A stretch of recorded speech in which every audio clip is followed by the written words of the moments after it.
Hello, everyone. It's George from Ireland. Well, welcome back to the channel. President Donald J. Trump has underscored his own idiocy yet again and proved what a woeful negotiator he is. The man who did not write The Art of the Deal, but had his name put on it, and no doubt hasn't read it, is obviously terrible at negotiating, which is why he's gone bankrupt 4 times and lost tens of billions of dollars. Some of that in the 90s. I mean, in modern values, be well over $100 billion. So he is an absolute imbecile, perhaps the most unsuitable person to ever be president of the United States. And his pre-Alzheimer's is at Alzheimer's now is blatant. Those executive orders he was signing, he had no idea what they were about. They had to be explained to him. He obviously didn't write them. His staffers just wrote them, and he just signed whatever was put in front of them. But giving away things for free, that yeah, Ukraine will never join NATO. That's a major concession. Now you might have agreed at the end, but you're getting it for nothing. So why would you give things away for free when you could get a very high price for it? Already saying that Ukraine is a busted flush, that Ukraine has got no cards left to play, which isn't true. Ukraine's in a difficult situation. It's made a lot more difficult when Trump cuts them off at the knees, cutting off some of the financial aid already, suggesting he's going to completely cut off the military aid. And wow, that phone call between Putin and Trump that went on for 90 minutes, as John Johnny used to say, I don't know, but I think we should be told. What was the content and the tenor of it? What was offered or accepted, or what was threatened? I mean, Trump came in saying he wanted to make peace within 24 hours. Yeah, he no wanted to, was going to. Another broken promise. Who would be stupid enough to trust Putin, or sorry, Trump, paralepsis? One of the same, aren't they? To trust either of them. So Trump was so often failed to deliver on his own policies. I could be here all night. His lies, list them till I'm blue in the face. Over 20,000 lies on the record in his first term. I wonder whether he'll outdo himself this time. Um, because now what he's saying, if I didn't know better, I would think he's reading from a script that Putin had written for him. And I know he's not reading it because he can't read on an adult level. Now, being functionally illiterate is nothing to be ashamed of, but such a person is completely unsuitable for political leadership because there's a lot of information to absorb, and someone can only make sensible decisions on the basis of facts. It's very, very tricky to understand the situation, even if you're a voracious reader, and it's impossible if you're not, because you just don't know enough about it. And coming up with these flagrant lies that Zelensky's got only 5% approval rating. Well, that's provably false. But even if he had a 5% approval rating, Ukraine is Ukraine. It's not Russia. Russia has absolutely no right to a millimeter of it. Now, Ukraine could have chosen to give away some of it, but it wouldn't be Russia's right to be largesse for getting something in return, and so on. And Trump has got to be convinced that if he does cave in to Putin, Trump will be the biggest loser, and he will be. And obviously, and Putin's minions have openly talked about taking Alaska back, invading that, which they sold to the United States in 1867, the Russian Empire, their successor state. So yeah, he's really weakened himself and sent his delegation to Riyadh, Saudi Arabia, to parley with the Russian delegation led by Sergei Lavrov, who's been there a foreign minister for over 20 years. There he is, he's 77 years of age, a grizzled veteran of diplomacy. Lavrov, absolute Pinocchio, apologist, denier of the most appalling atrocities on an enormous scale. Low down, vile, reptilian scumbag, but he's not stupid. He is very brainy, speaks absolutely flawless English and languages like Sinhalese. So he is possessed of an almost low cunning. He will outplay Marco Rubio every turn. Marco Rubio, I don't think knows a great deal about foreign affairs. Marco Rubio, who is either stupid enough or dishonest enough to say that guns have no connection to gun deaths. What is a bit like saying, well, like smoking is no connection to like lung cancer or something like that. There's got to be at least some connection, even if it's not the only factor. So not very well versed on this, that yeah, the murders of tens of thousands of Palestinians are not caused by Israel, they're all caused by Hamas. That's the level of illogicality we're facing with. But is Trumpist topsy-turvydom? He's met his match in Putin. Some will argue that up is down, and without even any casuistry. But he's shown that he's desperate. So Putin knows he can push him to the wall. and put the Ukrainians in an invidious situation. And then Trump has proven yet again what a gangster he is by attempting to extort President Volodymyr Zelensky and the Ukrainian nation. Will you have to give us $500 billion worth of these minerals, rare earth metals, and so forth? And the spring of that, well, no, because and it's true that the United States has given is of the order of $200 billion, financial aid, military aid, and so on. But that was a grant; it was not a loan.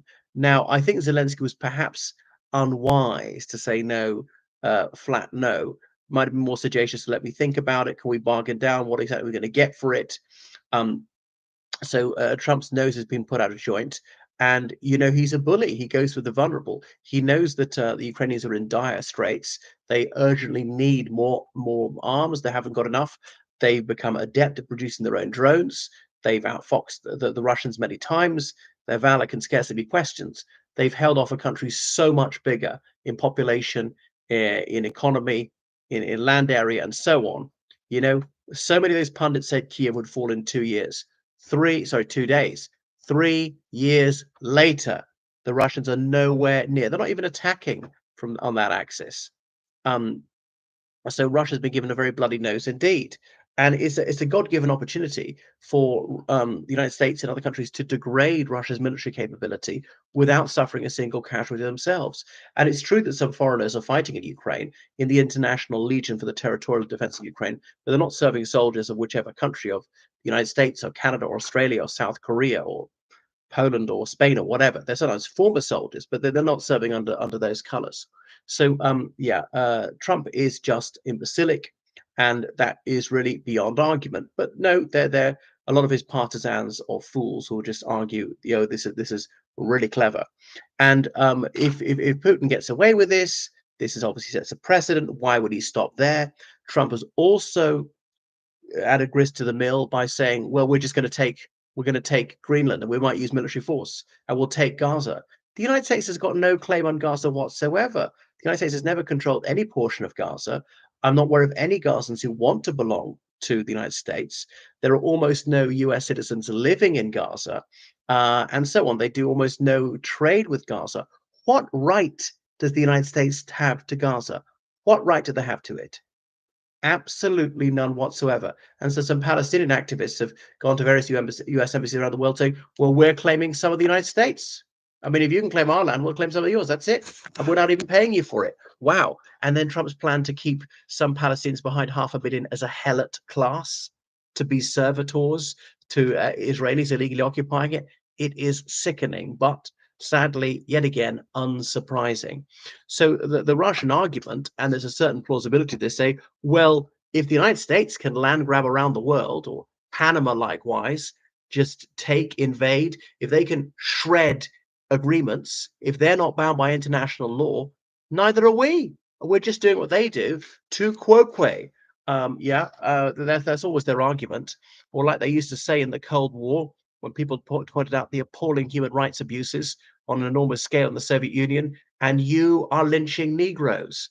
Forgive me for using that rather insensitive word, but that's the word they used at the time. It's not quite the N word, but they're saying as in the Ku Klux Klan was carrying out these public ritual murders in the United States in the 1950s and getting away with it scot-free. So what we do is trifling compared to the barbarities visited upon innocent people in the United States, or that the US is doing to other countries around the globe. So yeah, it is not looking good. Now, Western Europe, Japan, South Korea, Australia, other parts of the free world, they could step up at the plate and just give way more to Ukraine, almost empty their arsenals, stockpiles. Be risky, I know. Just spend way more on defense. But I don't think they're going to do so. They'll probably spend a bit more, but they've always been too miserly, too short-sighted, splurging money on stupid things like arts grants, spending far too many people to university, having retirement ages too low, having too many civil servants, too much bureaucracy, over-regulation, and so on. So Trump calling Zelensky a dictator, which is absolutely preposterous, and not saying a word against Putin, not supporting United Nations resolutions about Ukrainian territorial integrity, is really playing into Putin's hands, because Putin was banking on Trump coming back. And obviously, a few months before the election, I realized he was correct. and he thought that Trump would very least reduce military aid, if not cut it off altogether. And again, in this supposition, he's turned out to be correct, so that time is on his side. And if it weren't for Trump, if things carried on the same trajectory that Biden had them going on, it would look increasingly difficult for Russia. They're making almost no headway as it is. Heavy casualties, and okay, it'll really slow down in spring. The Rasputitsa, the thick mud as it thaws, it'll speed up again in May.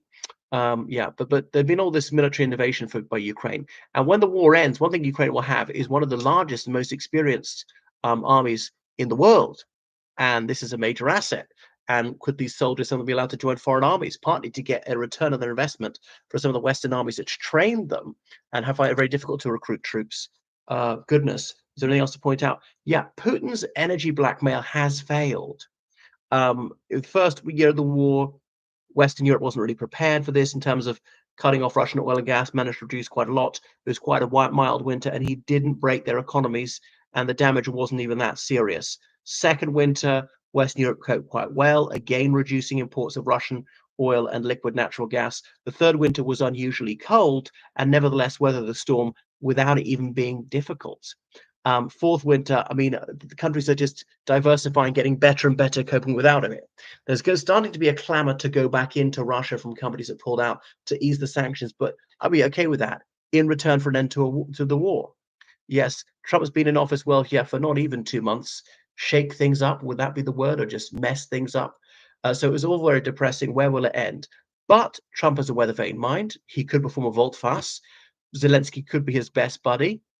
You know, he's often gone along, done what Putin wanted, and then turned, and then said Assad was a gas-killing animal and order those airstrikes.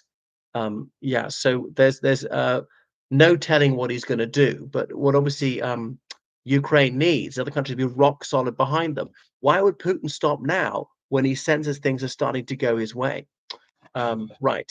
So he's getting all these concessions for nothing in return. And of course, these cast iron guarantees from Putin are completely worthless. You know, he will shamelessly renege on promises, no matter how sacred the language. He's a man of no honor. He's a low down, filthy scumbag, just like his buddy Trump. No wonder they get along. Well, thank you so much for watching my channel. Make sure you subscribe on Patreon, donate to PayPal, georgecallahan79@gmail.com. Toodaloo.